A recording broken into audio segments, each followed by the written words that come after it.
Bonjour à tous et bienvenue dans cette édition.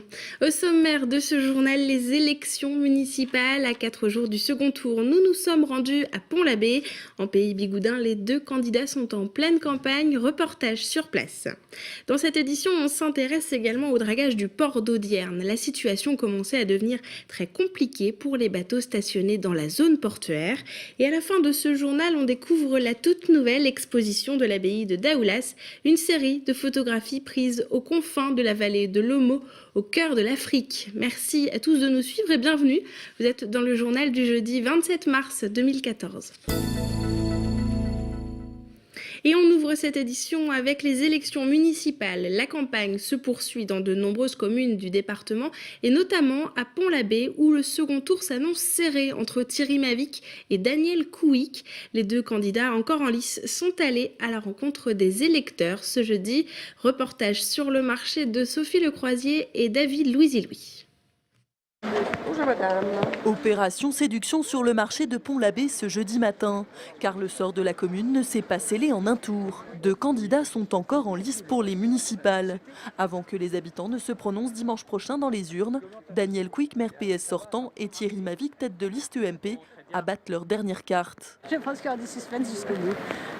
Bon, d'habitude, il y a l'usure des sortants, puis le côté neuf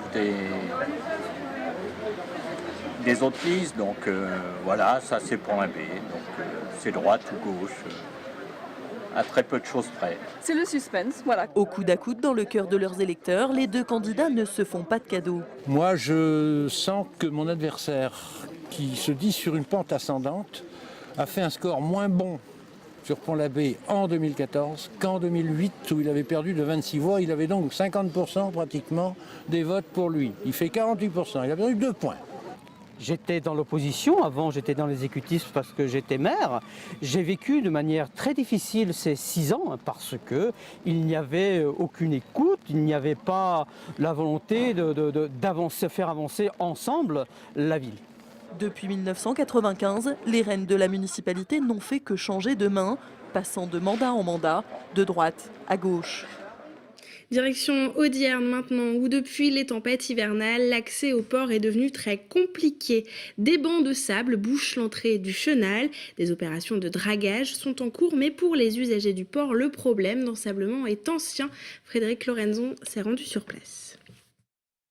L'entrée a toujours été délicate pour les bateaux dans le port d'Audierne, mais avec l'accumulation du sable dans le chenal d'accès, c'est désormais la roulette russe. C'est tombé sur moi. Voilà, en sortant à 5h du matin, j'ai explosé des carreaux de passerelle. Avant, il y avait une passe, maintenant, il n'y a plus de passe. Ça déferle partout. Le sable, il rentrera toujours. Hein. Mais dès qu'il n'y a pas d'entretien, c'est une catastrophe. Voilà. Pour nous, parce qu'on est obligé de calculer les horaires de marée, on touche, heureusement que c'est que du sable. Les dernières tempêtes ont poussé le Conseil général du Finistère à agir en urgence pour draguer le chenal, mais pour les usagers, le problème est plus ancien. Les échouages ont été fréquents, y compris dans l'arrière-port côté plaisancier. Je peux vous dire que tous les ans, principalement l'été dernier, il y a des semaines où il y a 2-3 bateaux qui s'échouent dans la semaine. Dès que les bateaux ont un tirant d'eau supérieur à 1 mètre, on considère que les bateaux ne peuvent rentrer que 2 heures avant ou 2 heures après la marée haute. Donc ce qui limite quand même sur une période de 24 heures. Depuis un mois, cette drague aspire 90% d'eau et 10% de sable.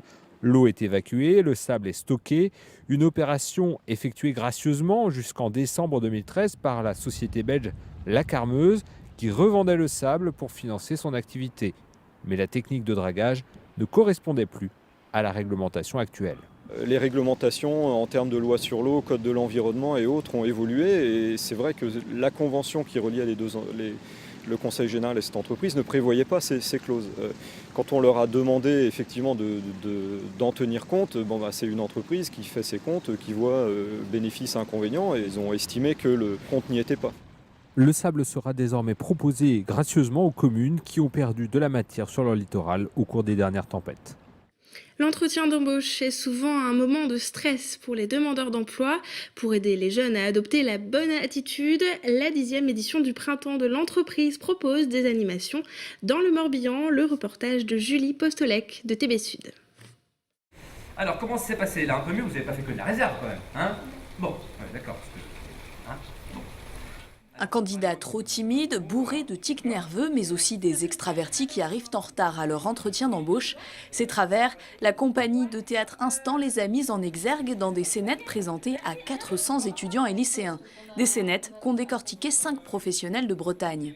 J'ai déjà rencontré ce type de situation à plusieurs reprises où effectivement les candidats n'étaient pas préparés ou arrivaient un petit peu en entretien les mains dans les poches, des éléments qui peuvent être rédhibitoires en entretien.